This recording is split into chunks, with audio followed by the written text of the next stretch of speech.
that is a deal that I will literally take to the grave with me. It will be so special to me. Even if I only made $5 on that deal, as long as I was able to put her where she was, like that's all that mattered. We're here to help the sellers in this life and even afterlife, advocating for them and advocating for her. I just did it because it's the right thing to do. It was Yeah. just so many roadblocks and just I one thing after another. You take one step forward and it's like five steps back, and it's like I cannot believe this is happening. All right, guys, what's going on? Mason Bruner here with REI Sift and Dataflick. If you guys haven't heard, we've had some big news recently. There has been a merger in REI Sift with Dataflick. So we're still doing the same interviews. We're going to be interviewing Dataflick users, REI Sift users, and today we have a REI Sift user. And if you guys aren't familiar with the REI Sift mastermind community, we have a Facebook group that has around 5,000 investors from all over the country, even around the world, that hang out in a mastermind group and they share wins, losses, struggles, things they're working on, strategies. And typically, when people post, we get 15 comments here, 30 likes there. Someone posts a good deal, we get, maybe a little bit more of a pop. And today we're going to talk about a post that probably had one of the biggest pops on our Facebook group. And we have Leslie Luna here with us today, who also has one of the coolest names there is. Um, and she made a post, and it was a really long post, but holy cow, you couldn't stop reading it. The amount of people that were showing her love and support on it was really amazing. So I'm gonna stop blabbering. I'm gonna let you take over. I would love to hear about this deal. Feel like you don't have to leave any detail hidden. Do whatever you want to do. Just tell this story because I think it's so valuable, and you can tell that it was such an authentic experience, and I think it's very valuable for the listeners. So take it away. Okay, thank you so much. Well, yes, my name is Leslie Luna. I have been an REI SIP user since 2021, and it wasn't until one of these videos that I watched almost 2 years ago with I think Josh Wagner, and that I really dove into REI SIFT and used it for the potential that it could be. And on that video, he talked about what list he was pulling, and it was a vacant, deceased, and then tax delinquent. So that is what I started with. And let me just go back. So in 2019 is when I started wholesaling. Okay. And 2020, I got my husband to quit his W-2 and we started flipping houses. And then really before that, in 2017, we bought our first duplex. I told my husband, I want to get into real estate. I don't really know what I'm doing. I was listening to podcasts and I said, let's do this house hack, this duplex, live in one half, rent the other half out. So that's how we really started. And our tenants weren't even, they didn't even know we owned it. So we had a property manager. So that's how we really got our foot into it. And then 2019, I started wholesaling. 2020, we started flipping. And we were doing really well. And so, like I said, it wasn't until 2024, the beginning or the end of 2023, when I saw that video of Josh and I said, I really know I can do these huge deals. In my market, it's not like home runs, but I know that I can really use REI SIP for what it is. And so I pulled the list, and one particular property stood out to me because we were flipping a house not too far from that house, in that neighborhood. So I was able to drive by it when I started, when it was on my radar. And there was a car outside the house, but the house looked really just like untouched. Okay. There was a car, so I was like, well, I don't know if this is vacant. Like, let me do some more digging. And so I looked at the Google Maps, and the house was in the same state it was on Google Maps 2 years prior. So I said, okay, like this has definitely been like vacant. And then in my county, on the appraisal, like tax appraisal district, if it's in the state of, that means the county has a death certificate or obituary for that person. Okay. So when I looked it up, it said it was in the state of her name, so I knew she had passed. and I was going to the door. So basically, I knew it was vacant. So I started doing some digging, some research, and I found an obituary that she was listed in back in 1997, and it was her only son who passed away in Austin, Texas. And I knew that he was buried in my area. So I said, let me go to the cemetery, see, if she's buried out there by her only son. So went to the cemetery and looked for his headstone. Went to the front. I said, can you direct me to this headstone? And they said yes. So I went out there, and it was a double headstone with him, on one side. And then her side was reserved for her. It had her name and her date of birth. And the reason why I was going out there is because I wanted to see, what her date of death was, because I knew I was going to have to start finding out, like, her story and stuff. Okay. Well, went out there, and she was not buried there. She was not there. So I went back to the front and I said, do you guys have record of her being buried out here? And they said, no, like we don't. Like her plot is reserved for her, but she's not out here. So in my mind, that kind of just went to the back burner because at this point, my goal was I need to find the next of kin. I need to figure out what is going on. So in the state of Texas, it becomes public record for someone's birth certificate after 50 years. Okay. So I was able to go down to the county and request her birth certificate because she was, more than 50 years than she had been born. Sure. And on her birth certificate, it had her mom, and then her dad, his name was his initials, which was very common back then. They go off the initials for records, deeds, everything. So I was kind of stumped and I said, this is going to be a little bit more than what an easy just search. So I had to go to where she was born in the next like county 2 hours away from me. So I had to go to that courthouse to kind of figure out what is, the family dynamics.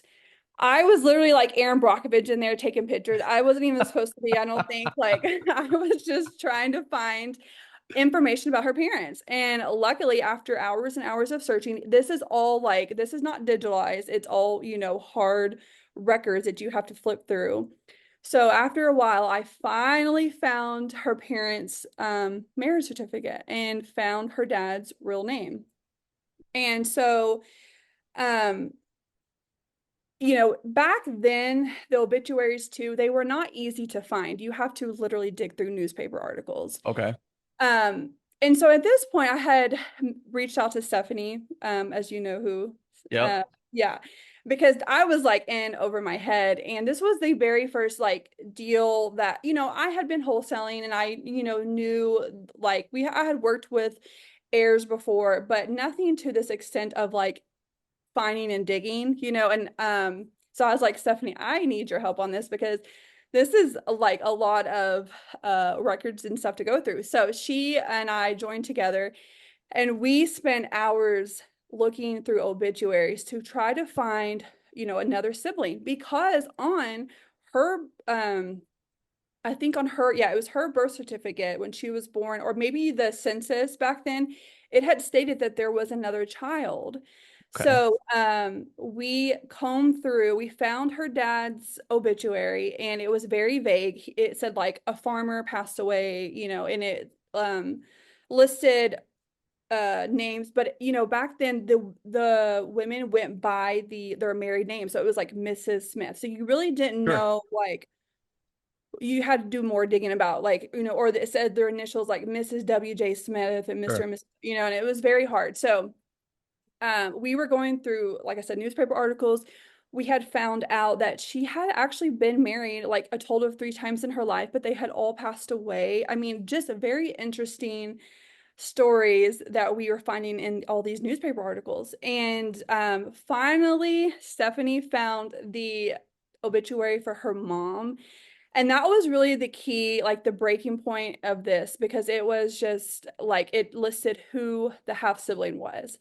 And lo and behold, she really actually had two half siblings, one from her mom and one from her dad. Okay. And one of the half siblings didn't have any children. She passed away. The other one had two sons. And so she basically had two nephews. One of Okay. the nephews passed away. So he had four sons. So she had a nephew and four great nephews. Those were the next of kin. So I called the nephew who was in his 70s and I said, hey, I have this property that we are looking to buy. This is the situation. And he said, yeah, I didn't even know her. I didn't even know my mom had siblings. I said, yes, I don't think she even knew, honestly. Um, and so he said, yeah, definitely. So we got everything going, and then we had to reach out to the four great nephews. Oh Um, my and gosh. that was like, yeah, it was insane. So I got hold of one of the great nephews, they were on board, said, yes, yeah, I'll sell. He said, I don't know where my brothers are. One of them got adopted out when he was 16 years old. And then, one's here in Austin, one's in Dallas. So I said, okay, well, I'm just going to start going down the list to see what I can find. So the one in Austin, I really I had to pull all the tricks out of the hat to get a hold of this guy. I was able to find his LinkedIn, message him on LinkedIn, found his Facebook, messaged him on Facebook because I didn't have any working numbers. Message friends on Facebook, try to add him on Facebook. Nothing was working. And I went on his Facebook, he did post a picture of like a house that it looked like he just bought like a year before. Oh, So I took the picture and did a Google image search and it found the Zillow listing. So I was able to find his holy address. crap. Yeah, and like verified that was his address. So, because at this point, I added him on Cash App. I tried to send him money with a message. I was trying to email him. I literally did everything. And he was in Austin, so that's about 6 hours away. So I used McLean's method of the pizza. And I said, The okay, I'm just pizza gonna, method. yeah, yeah. I was like, I'm just gonna use Explain the the pizza. pizza method. Explain it. Explain it. So McLean talked about this deal that he did where he sent a pizza to someone he's trying to contact and it worked out. Like he literally sent a pizza with a message and said, "Hey, call me. Here's a free pizza." So I tried that. I called the pizza place and I said, "Did you deliver the pizza?" And they said, "Yes." He didn't take it though, because he said he didn't order it. I was like, "Oh my gosh, I don't know what to do."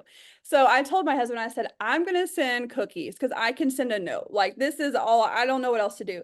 So I sent, I think it was crumble cookies with a note, very vague. Like I only had a certain, amount of characters. And I You said, cannot turn down crumble cookies. yeah.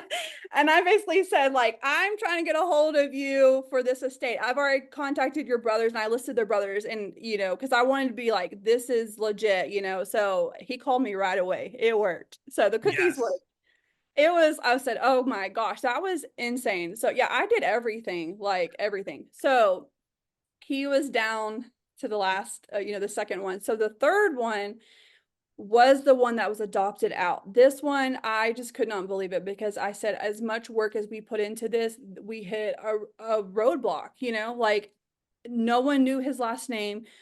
No one knew like who he got adopted out to. I found a picture of him from elementary school or middle school in that area and asked the brother, was this him? And they said, yes. Oh my gosh, that was him. So I knew what area he was in. Um, but I don't want to get into a lot of detail of how I found him, but I was able to find him. We gave him a call. I didn't want to be a part of it. I just got our title company to call Yep, because yep.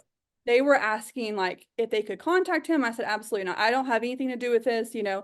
So the title company contacted them and they basically said, we want to just sign over. We don't want any part of this.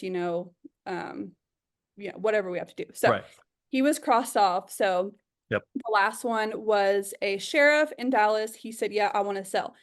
We got everything going and it was moving right along. And in the back of my mind, like we had not got into the house yet, but her car was there. Everything was, still like from the outside, everything was there. So we were about to before we were about to close, we had asked to get, entry into the property from the heirs, and they said, yes, we don't know anything about her. We don't want anything. One of the heirs had asked if we sold the car, if we could split it with him. And I said, yeah. So we got into the property. And if you're thinking that I was going to find her there in the property, I was thinking the same thing because Oh I my literally, gosh. I thought she might have passed away there. And luckily she was not, but everything was just like untouched. Like literally she just walked up out of the house one day. I mean, it was just such an eerie feeling. And she Wow. was, she was older. She was a painter. Like she had all these paintings that she did. And she really, really reminded me of my grandmother. Wow. Because my grandmother was a painter and she had a little chair in front of the TV with her pillow and her phone right there, like just like my grandmother did. But it literally looked like she just like walked out one day. And I Huh. just was like, where is she? And so my husband said, it looks like someone, you know, busted the door down. And I said, well, there's only one reason for that, and it had to be the EMS or a first responder. So, as an ICU nurse for 10 years, I know the process of someone that goes to the hospital, right? And knows what happens if they expire at the hospital and stuff.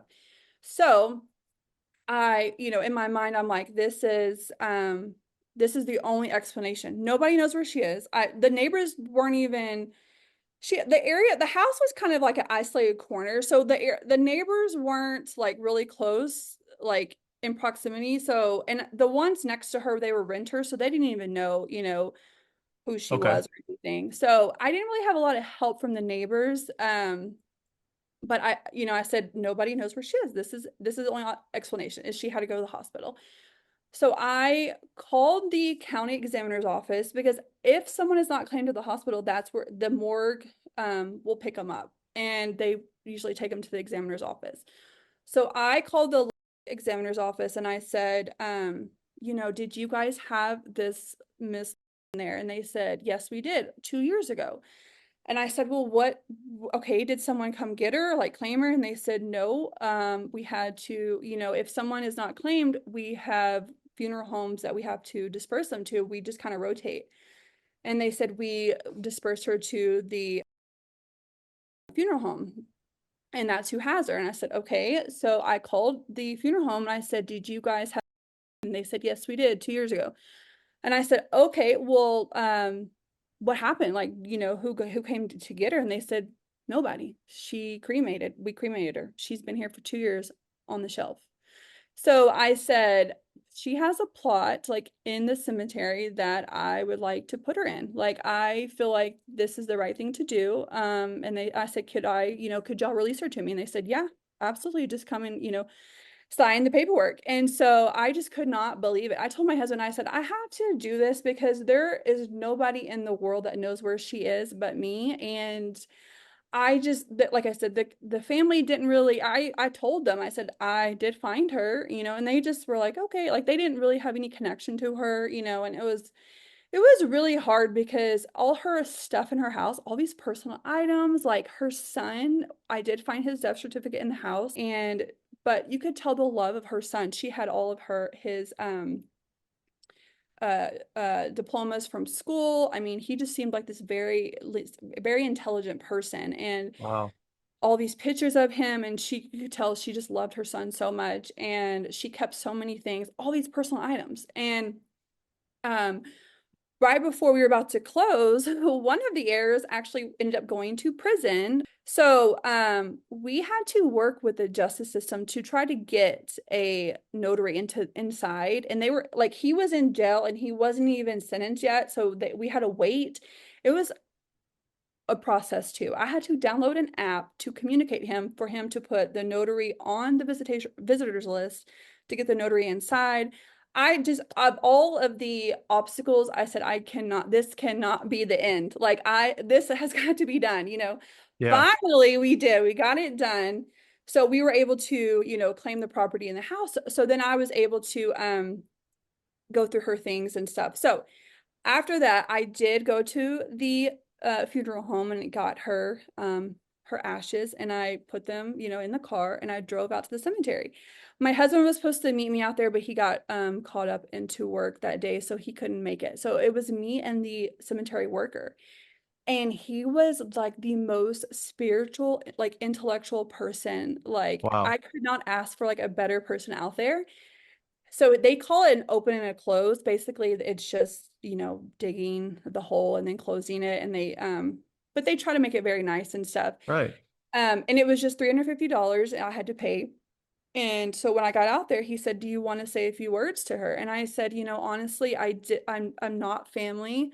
And I kind of told him the story and I said, I feel like I do know her because I know her life history now. I know the type, and so I did. I tried to say like I really tried to respect your stuff. I could not throw anything away. Like if I did, I didn't like the roll off that we put out there. I told the guys like we are not throwing stuff away. I will either donate it or sell it. I mean, I even kept a lot of the stuff like the antiques and stuff because I just felt like this woman passed away by herself. Like, nobody knew where she was. Nobody cared about her stuff. Nobody cared about where she was. So I just told her, I said, I, tried to respect your things as much as I could. And honestly, I just had this such peace overwhelming. Like, it's just so emotional when I talk about it. But Yeah. like, Yeah. basically, she was just like, none of that matters. Like, all that matters is what you did. And so he buried her like on top of her son, and then they were together. And I told my husband, I said, I just felt like this deal was meant for me because I don't know if anybody else would have went to that lengths. So as a nurse, I feel like advocating for people is just a secondhand nature for me. And so I just really feel like in these deals, I just am always advocating for someone. If it's the sellers, rightfully like what is right. And I felt like that was the right thing to do. And you know, in this industry, it's just so much more than, you know, buying and selling houses. It really is. For me, it is. I mean, there's so many stories and backstories and there's always a bigger picture and I love like what I do now. Like it is just the thrill of like putting all the pieces together.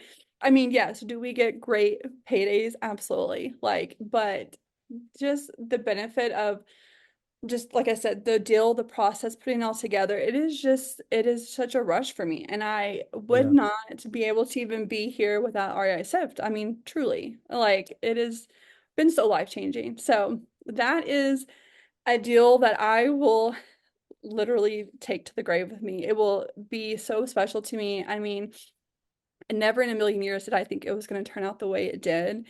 And I think at the end of the day, it just even if I only made $5 on that deal, as long as I was able to put her where she was, like that's all that mattered. So, Wow. yeah. That that is an amazing story. And yeah, I I'm kind of speechless myself. I've been very curious about it since you've posted it because I could see what it meant to you just in writing. And as I'm sitting here tearing up with you, it's very special because it is a an industry where authenticity and care for your clients can go either way. And when someone like you really puts that effort in and that care to honor somebody, I mean, that is beautiful.